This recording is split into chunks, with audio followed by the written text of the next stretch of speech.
Je tenais donc à ce qu'on se parle de façon franche, que vous compreniez ce qui se passe, là où nous sommes et vers où on pourrait aller. Et j'insiste, où on pourrait aller, parce que c'est une condition, ça dépendra de vous. Vous êtes les acteurs de la société burkinabé et je pense que l'avenir de ce pays-là est aussi entre vos mains. Donc, chacun à son niveau doit pouvoir faire un mea culpa et se demander qu'est-ce que j'apporte à cette patrie.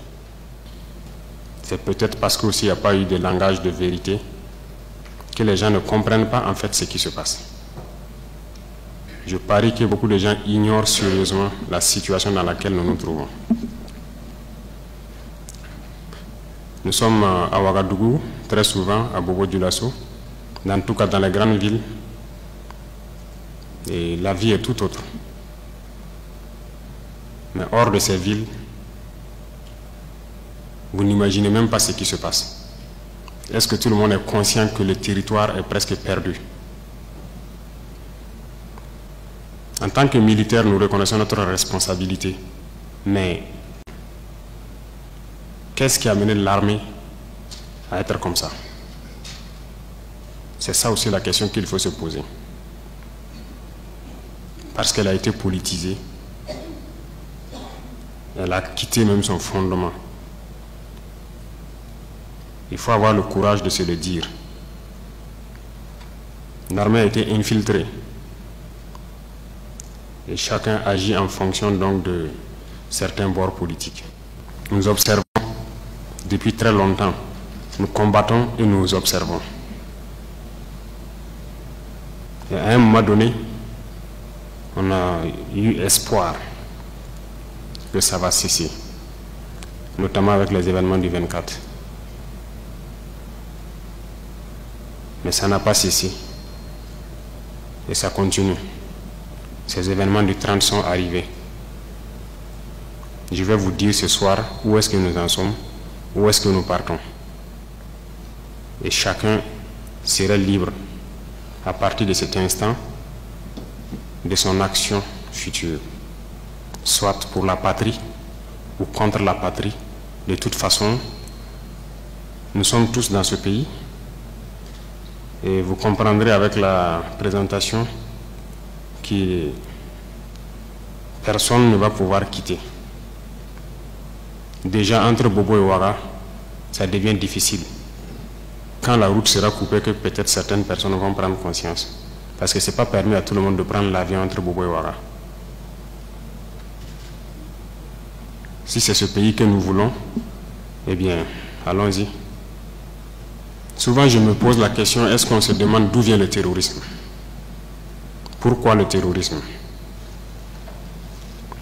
Tout n'est pas terrorisme. Nous avons contribué, quand je dis nous, c'est la société, contribué à ce que cette situation arrive. Mais j'ai marché à travers une partie du Sahel.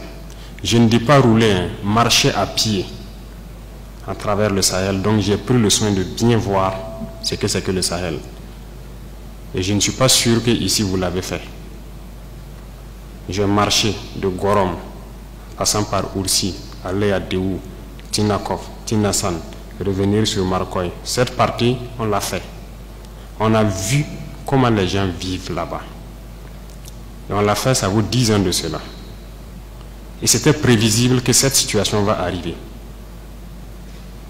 Ça veut dire que c'est nous qui avons créé cette situation, la gouvernance. Il faut qu'on se dise cette vérité. On a tout fait pour abandonner certains peuples à cause de nos intérêts égoïstes. On ne pense qu'à nous.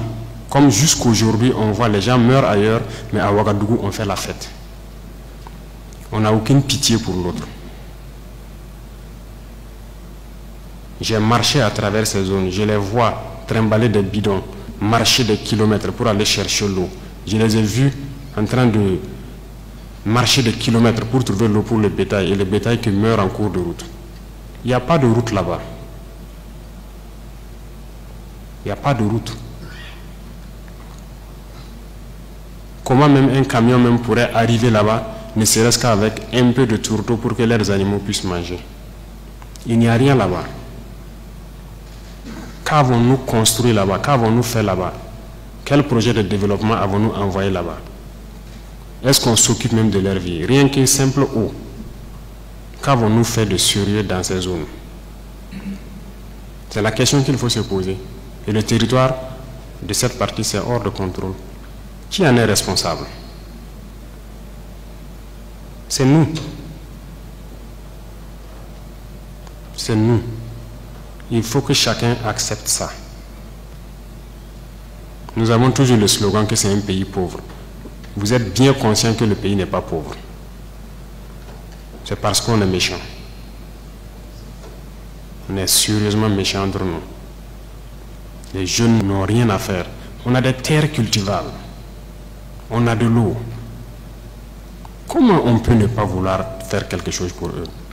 J'ai vécu à Djibo, avant même le début de la crise. J'ai échangé avec les jeunes de Djibo. La seule route Kongoussi-Djibo, les camions ne viennent plus parce que les ponts datent des années 50 et les camions tombaient. Donc les camions ont décidé de ne plus venir. Ils produisent, en allant à Nassumbu à Bouro, ils produisent la tomate, ils produisent beaucoup de choses. Tout pourri. Ils n'arrivent pas à vendre. Leur marché de bétail, vous quittez Djibo jusqu'à Pétékoli, ils sont là avec leur bétail, ils n'arrivent pas à vendre. Mais vous voulez qu'ils fassent quoi, les jeunes? J'ai écrit un rapport en son temps pour qu'on puisse au moins se réparer cette route. La guerre n'était pas là. Personne ne viendra me dire le contraire. J'étais à Djibo, j'ai vécu là-bas. On n'a rien fait. Rien. Qui en est responsable? Il faut que chacun fasse son introspection et se rende que nous sommes les coupables de cette situation. J'ai fait l'Est. Aujourd'hui, on parle de Mansilla, de Tankwalou et autres. Je vous le répète encore, qui est responsable? Quand un seul fleuve, la Sirba, empêche que quelqu'un quitte Mansilla vers l'arrière en saison pluvieuse, pendant combien d'années on n'a jamais pu faire un seul pont sur la Sirba pour les permettre de communiquer avec le Burkina? Prenez la carte, vous regardez, cette zone est encerclée par un fleuve, la Sirba. Qu'avons-nous fait? Du côté de Tankwalou, j'ai écrit encore un rapport que j'ai remis au haut-commissaire quand j'étais là-bas,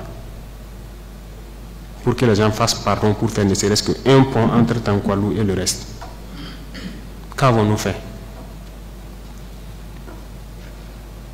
Mais posons-nous les questions. Nous sommes responsables du malheur qui nous arrive. Si on ne change pas de manière d'être, ne croyez pas que nous allons être là encore, dans ces salles climatisées à nous regarder. Non. Non. D'autres ne peuvent pas être là à souffrir pendant que d'autres sont dans un luxe insultant. On a été prévenus. On n'a jamais voulu écouter. Toute cette bamboula que nous faisons dans les villes, tout peut cesser d'un jour au lendemain, si on n'arrête pas ce que nous sommes en train de faire.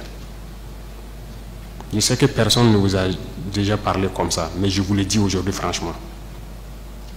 Et chacun pourra choisir ce que nous voulons du Burkina.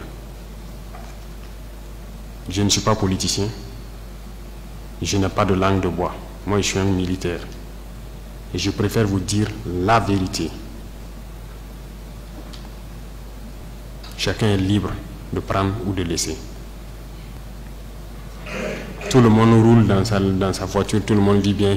On mange matin, on mange midi, on mange le soir. On fait ce que nous voulons faire. On est libre de parler, de dire ce que nous voulons. C'est la démocratie, c'est le droit, c'est tout. C'est tout ce que nous connaissons à Ouagadougou. Mais allez-y les voir. Les enfants qui ont la peau sur les os. Allez voir les vieillards qui meurent de faim. Allez voir ces femmes qui ne peuvent plus allaiter parce qu'elles n'ont plus rien dans le sein. Allez les voir. Ne faisons pas semblant. Si nos journalistes n'ont pas le courage d'aller sur le terrain et vous ramener ces genres d'images, parce qu'on veut laver l'image du Burkina, je vous dis que c'est faux, ça existe. Quand je vous parle des gens qui mangent l'herbe, celui qui veut contester, je l'amène demain à les voir. Ça continue, ça n'a même pas cessé. Parce qu'on a pu ravitailler certains villages, mais d'autres pas encore, on est toujours en route. Aucun civil ne peut daigner même soutenir aussi avec des camions pour qu'on puisse être solidaire vis-à-vis de ces populations-là. C'est quelle intégrité? C'est quoi l'intégrité? Burkina Faso, c'est quoi? C'est ça qui nous a révoltés. Et on est toujours révoltés. Tant qu'on ne va pas soigner les maux de ce pays-là, on sera toujours révoltés. Pour l'instant, on a pu, dans l'armée quand même, réaliser quelques camions et transporter les vivres avec nos propres moyens, bien qu'on a loué d'autres même ajoutés, vers des populations qui mouraient de faim. Et même dans ça, dans cette location, j'ai vu qu'il n'y a aucune pitié. Des citoyens savaient que c'est pour aller là-bas, mais ils sont restés sur leurs tarifs. C'est pour dire que la solidarité a disparu au Burkina. Ayez pitié des gens, ayez pitié de la jeunesse, ayez pitié des enfants. Qu'est-ce qu'ils ont fait ces villageois-là pour que quand le soleil tombe, eux ils se retrouvent dans les grottes, dans les arbres, ils quittent le village. Et le matin ils se pointent, ils regardent pour voir si tout va bien avant de revenir. Ils dorment dans la brousse, ils ne peuvent pas dormir chez eux. On ne vous dit pas ces vérités, c'est la réalité du Burkina comme ça. On ne voit que nos villes. Nous sommes responsables de ce qui nous arrive. Et nous serons entièrement responsables de ce qui va suivre. Soit c'est du bon ou c'est du mauvais, ça dépendra de nos comportements dans le futur. Chacun n'a qu'à donner le meilleur de lui-même. Et je pense qu'on peut y arriver. Je suis optimiste, j'ai foi. Et Inch'Allah, on va y arriver.